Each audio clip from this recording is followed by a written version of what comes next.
प्रदीप भंडारी, आप इतने सीनियर, चुनाव आयोग एक संवैधानिक संस्था है, वो अपना रक्षण कर सकती है। उन्होंने उस तरीके से ट्वीट किया है, कहा है भाई एफिडेविट फाइल करिए। सवाल वो उठा रहे हैं कि भाई बीजेपी प्रेस कॉन्फ्रेंस लेकर राहुल गांधी पर सवाल क्यों खड़ा कर रही है? राहुल गांधी ने तो चुनाव आयोग पर सवाल खड़ा किया है। ये पूछने की कोशिश कर रहे हैं। आशुतोष जी एक बहुत सीनियर और बहुत ही न्यूट्रल पत्रकार है, उनको मैं उनके स्टेटमेंट में कॉमा लगाना भूल गए। अगर टीएन शेषन होते तो चुनाव आयुक्त होने के बाद कांग्रेस के टिकट पे चुनाव लड़ते जैसे उन्होंने लड़ा था। अब हम इसीलिए सवाल उठा रहे हैं साहिल जी, क्योंकि ये लोग कह रहे हैं कि हमने तो कड़ी मेहनत करके जनता का समर्थन जीता। ये इस वक्त कह रहे हैं कि जनता का समर्थन हमने नहीं जीता, जनता जो है वोटर का अपमान कर रहे हैं। और ये इस तरीके की बात कर रहे, तो हमारा संवैधानिक दायित्व तो बनता है कि जब कोई वोटर का अपमान करे तो हम सच के साथ खड़े ना कि झूठ के साथ। और अगर राहुल के पास सत्य है तो क्यों नहीं लिखित ज्ञापन दे देते? मैं आपसे कहना चाहता हूं, कौन सी राहुल गांधी की बात अभी तक सत्य हुई है? रफाल में बोला था भ्रष्टाचार होगा, सत्य हुआ? हिंडनबर्ग के पक्ष में खड़े हुए, क्या सत्य हुआ? उन्होंने जाके कहा चीन भारत की भूमि लेगा, सत्य हुआ? कौन सी राहुल गांधी की बात सत्य हुई है साहिल जी, जो कोर्ट ऑफ लॉ के अंदर सत्य हुई है? एक भी नहीं हुई है। तो जिसका निरंतर इतिहास झूठ बोलने का रहा है, अगर उसे चुनाव आयोग बोल रहा है कि हम इन्वेस्टिगेट करने के लिए तैयार है, बस लिखित दे दीजिए जिससे हम स्टडी कर लें, तो दिक्कत क्या है? दिक्कत क्या है? साहिल, आशुतोष, हाँ साहिल, देखिए सुप्रीम कोर्ट ये तय करेगा कि कौन सच्चा नागरिक है, कौन सच्चा भारतीय है। तो तापिर गांव जो भारतीय जनता पार्टी के अपने एमपी हैं, उन्होंने ही प्रेस कॉन्फ्रेंस करके कहा था, on the floor of the house उन्होंने कहा है कि चीन ने भारत की जमीन पे कब्जा कर रखा है। ये तो तापिर गांव के खिलाफ कार्रवाई होनी चाहिए। क्लैरिफाई कर दिया था आशुतोष जी, बिल्कुल clarify on the floor of the house. नहीं, उन्होंने कहा था कांग्रेस के समय की बात कर रहे थे आशुतोष जी। वो ना बिल्कुल नहीं, बिल्कुल नहीं। आप, मैं दिखा देता हूं, अरे भाई गूगल करिए, मिल जाएगा। मैं गूगल कर रहा हूं। चलिए मुद्दा वो नहीं है आज की स्थिति में। राहुल गांधी ने आरोप लगाए हुए हैं, वो सही निकले गलत निकले, ये मुद्दा आज की स्थिति का अभी का मुद्दा नहीं है। अभी का मुद्दा ये है कि जिस तरीके से देश में चुनाव हो रहे हैं उसकी प्रक्रिया को लेकर नहीं, लेकिन जिस तरीके से वोटर लिस्ट चुनाव आयोग तैयार कर रहा है और उस वोटर लिस्ट में जो नए नाम दिखाई दे रहे हैं उसको लेकर विपक्षी पार्टियां जो सवाल उठा रही है, यह सबसे बड़ा सवाल यहां पर खड़ा होने की कोशिश कर रहे हैं। अतुल लोंढे पाटिल के पास जाने के पहले जरा प्रदीप भंडारी आपसे और एक प्रतिक्रिया मुझे जाननी है।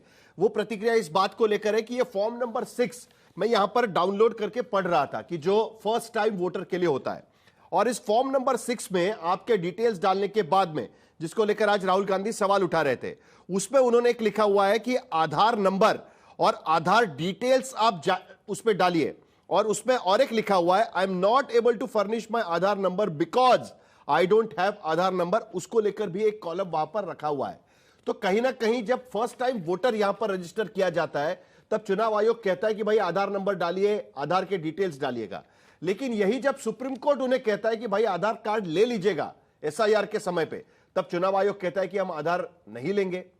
तो देखिए क्या है कि कभी कभी ये सारे मुद्दों को लेकर भी सवाल खड़े होते हैं ना प्रदीप भंडारी।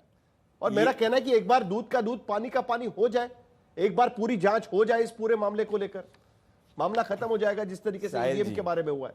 साहिल जी, ये मामला चुनाव आयोग और राहुल गांधी के बीच में, और हम तो चाह रहे हैं कि दूध का दूध और पानी का पानी हो, क्योंकि राहुल लोकतांत्रिक व्यक्ति बार बार झूठ बोल रहे हैं। ये पहला झूठ एक ये राहुल गांधी ने ऐसी बात करी थी कि 1 करोड़ नए वोटर महाराष्ट्र में ऐड हुए असेंबली में, उसका भी झूठ बॉम्बे हाईकोर्ट के अंदर पर्दाफाश हुआ कि कोई 1 करोड़ नए वोटर नहीं ऐड हुए।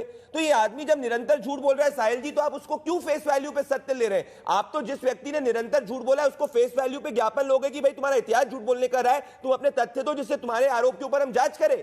लोकतंत्र किसी को निरंतर झूठ बोलने का अधिकार नहीं देता। और ये आशुतोष जी ने झूठ बोला, ये रहा 19 जनवरी 2021। प्रदीप भंडारी ने एक उदाहरण दिया था इस चर्चा के दौरान। प्रदीप भंडारी ने एक उदाहरण दिया था क्योंकि बेंगलुरु सेंट्रल पर कांग्रेस पार्टी को आशंका इसलिए हुई क्योंकि बेंगलुरु सेंट्रल में 5 विधानसभा सीटों पर कांग्रेस पार्टी आगे थी, सिर्फ एक असेंबली कॉन्स्टिट्यूंसी में, एक असेंबली सेगमेंट में भारतीय जनता पार्टी आगे गई, जिसके वजह से वहां पर बीजेपी का एमपी जीत गया।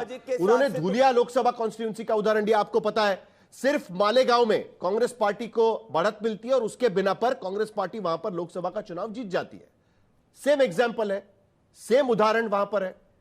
आपको नहीं लगा मालेगांव में भी चेक कर लेना चाहिए एक बार कि भाई वो वोटर्स वहां पर एक जैसा है कि नहीं? और मैं आपको ये गारंटी देता हूं मालेगांव में भी एक घर में आपको 50-50 वोटर रजिस्टर्ड मिल सकते हैं।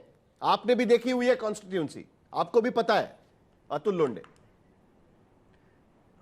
साहिल, साहिल, मैंने सबका शांति से सुना, डर के मारे कोई बीच में बोलेगा तो मैं बोलने नहीं दूंगा। फिर ऐसा है कि जो व्यक्ति लोकतंत्र को बचाने के लिए लड़ता है वो अलोकतांत्रिक है।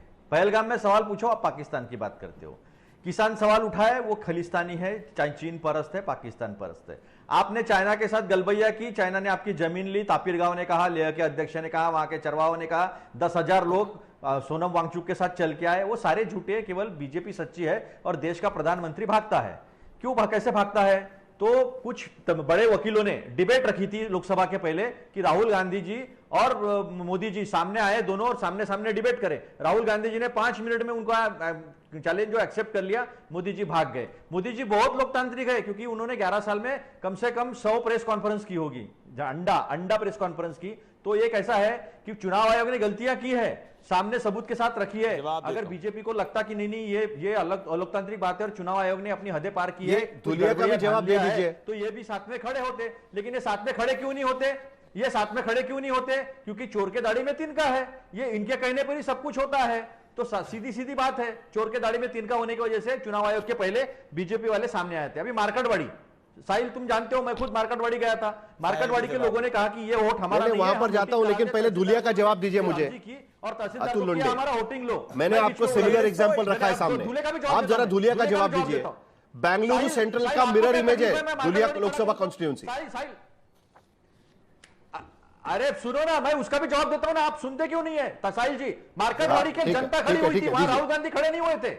वहां मैं गया था, उसके बाद में मैंने वहां पर लोगों से चर्चा की। लोगों ने तहसीलदार को अर्जी लगाई और कहा कि आप मतदान नहीं किया। लोगों ने पैसे खड़े किए, बूथ खड़े किए, वहां से सीआईएसएफ लगाकर लोगों को डराकर भगवा दिया। अब रही इनको मालेगांव का डाउट है, तो मालेगांव में भी इंक्वायरी लगा दे। ये जो है सबूत सामने लेकर आए, सबूत सामने रखे और इलेक्शन कमीशन से कहे कि वहां पर भी इंक्वायरी लगा दो। तो मैं मांगता हूं कि आप चलो मालेगांव सेंट्रल में भी जो है वो इंक्वायरी लगा दो, दूध का दूध पानी का पानी हो जाएगा। सवाल बीजेपी जीत रही, कांग्रेस हार रही है, कांग्रेस जीत रही, बीजेपी हार रही, ऐसा नहीं है। सवाल वोट की चोरी हो रही, सवाल लोकतंत्र को दबाया जा रहा है। सवाल यह है कि देश का प्रधानमंत्री भागता है। तो आप लोग लोकतंत्र में चोरी बीच में नहीं बोला मैं, बीच में नहीं बोला मैं, बीच में नहीं बोला। जो चोर होता है ना, जो चोर होता है उसमें भंडारी आता हूं आपके पास, चोर होता है, आपको मौका मिलेगा, चोर होता है, मौका मिलेगा। प्रदीप भंडारी, गलत बात है ये, साहिल गलत बात है। नहीं चलिए प्रदीप भंडारी आपको भी मौका मिलेगा। अतुल लोंढे पाटिल आपकी बात खत्म करिए।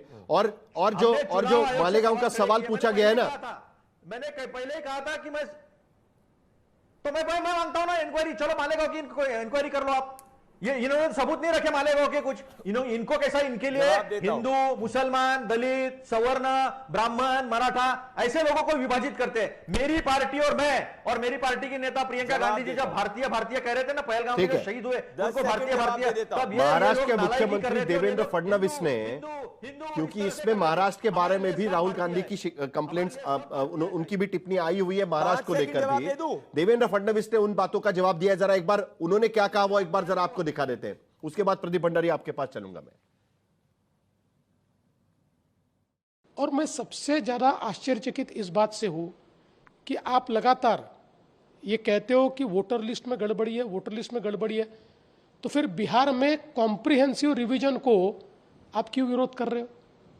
अगर वोटर लिस्ट में गड़बड़ी है तो वोटर लिस्ट सुधरेगी कैसे? कॉम्प्रिहेंसिव रिवीजन से। हम मांग कर रहे हैं 10 साल से कॉम्प्रिहेंसिव रिवीजन कीजिए, डी नोवो वोटर लिस्ट तैयार कीजिए, हम मांग कर रहे हैं। और अब जब चुनाव आयोग वो कर रहा है तो आप उसका विरोध कर रहे हो।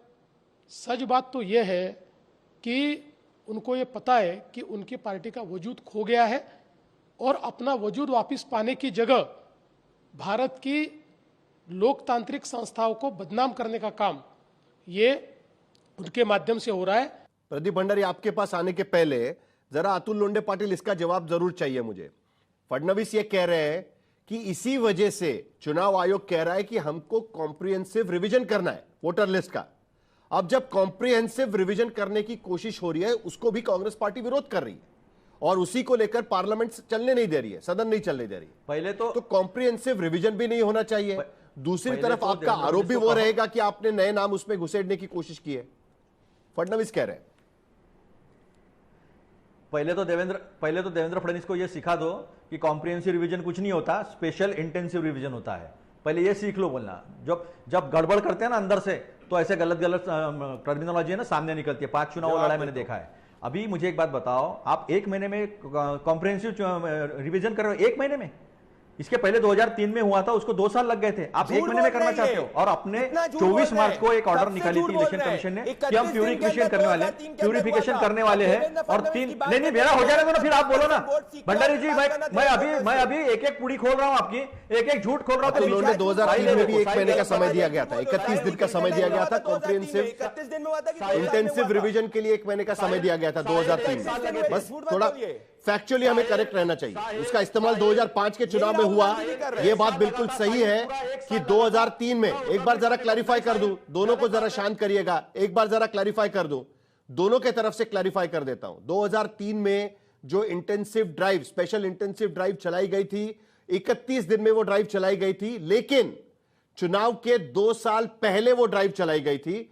आज कॉम्प्रिहेंस जो इंटेंसिव ड्राइव चलाई जा रही है वो भी 1 महीने में ही चलाई जा रही है, लेकिन चुनाव के कुछ ही महीने पहले, 2-3 महीने पहले ही चलाई जा रही है। तो डेडलाइन में भी वहां पर फर्क है। अतुल लोंढे जल्दी से आपकी बात खत्म करिए, उसके बाद प्रदीप भंडारी उसका जवाब दें।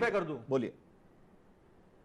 हाँ, मैं भी आपको क्लैरिफाई कर दूं कि वो जो इंटेंसिव रिवीजन था, वो इंटेंसिव रिवीजन कंप्यूटराइज था, कंप्यूटराइजेशन हुआ था और कंप्यूटर के माध्यम से वो रिवीजन किया गया था। ऐसे लोगों के घर जा जाकर रिवीजन नहीं हुआ था, ये आपको भी मैं क्लैरिफाई कर दूं। अब दूसरी बात रही, 24 मार्च को इसका इलेक्शन कमीशन का एक जीआर आता है, वो कहता है कि हम प्यूरिफिकेशन ऑफ वोटर लिस्ट करेंगे। फिर आपके ही चैनल का, इंग्लिश चैनल का एक सर्वे आता है, उसमें कहते हैं कि 47% पॉपुलैरिटी राहुल जी की है, 32% पे मोदी जी है। फटाक से 25 मई को एक दूसरी ऑर्डर आती है कि हम स्पेशल इंटेंसिव रिवीजन करेंगे। 24 मार्च को क्यों नहीं कहा आपने? चुनाव सामने है, उसके पहले आप कर रहे हो, रोज वहां पे बलात्कार, मर्डर, रोज फिरौती, ये सारी बातें चल रही है। और जहां तक महाराष्ट्र की बात है, तो अभी महाराष्ट्र, सुनिए, महाराष्ट्र में अभी चुनाव है। अनबन तो इतने बड़े पैमाने पर है महाराष्ट्र में, फडणवीस और शिंदे एक ही पोस्ट के लिए 2 लोगों को अलग अलग अपॉइंटमेंट करते देखा। शिंदे बार-बार अगर कांग्रेस पार्टी को लगता है, तो ये अनबन जवाब दीजिए। पार्टी को लगता है, कुल मिलाकर अगर रिवीजन हो भी रहा है तो वो इतनी जल्दबाजी में हो रहा है कि उसके चलते कई लोगों के नाम ऐसे कट जाएंगे कि जिनको बाद में अपने नाम अंदर डालने का मौका नहीं मिलेगा। यह बार-बार विपक्ष की तरफ से कहा जा रहा है। अगर ऐसा है तो इनका बूथ लेवल एजेंट क्यों नहीं ऑफिशियल कंप्लेन कर रहा है? एक भी ऑफिशियल कंप्लेन 7 अगस्त तक क्यों नहीं करी है विपक्ष ने? तब से ये झूठ बोलते जा रहे हैं। दूसरी बात मैं कहना चाहता हूं, अगर इनको चुनाव आयोग की प्रणाली में इतना विश्वास नहीं है तो क्यों इनकी तेलंगाना के अंदर सरकार से रेजिग्नेशन नहीं चाहते? क्यों कर्नाटक के मुख्यमंत्री से रेजिग्नेशन नहीं लेते? क्यों तमिलनाडु के मुख्यमंत्री से रेजिग्नेशन नहीं लेते? क्यों जहां विपक्षी सरकार वहां से रेजिग्नेशन नहीं लेते? सत्ता की मलाई भी खानी, और जब लोग राहुल गांधी को समर्थन नहीं मिल रहा तो चुनाव आयोग का ऊपर सवाल भी उठाना है।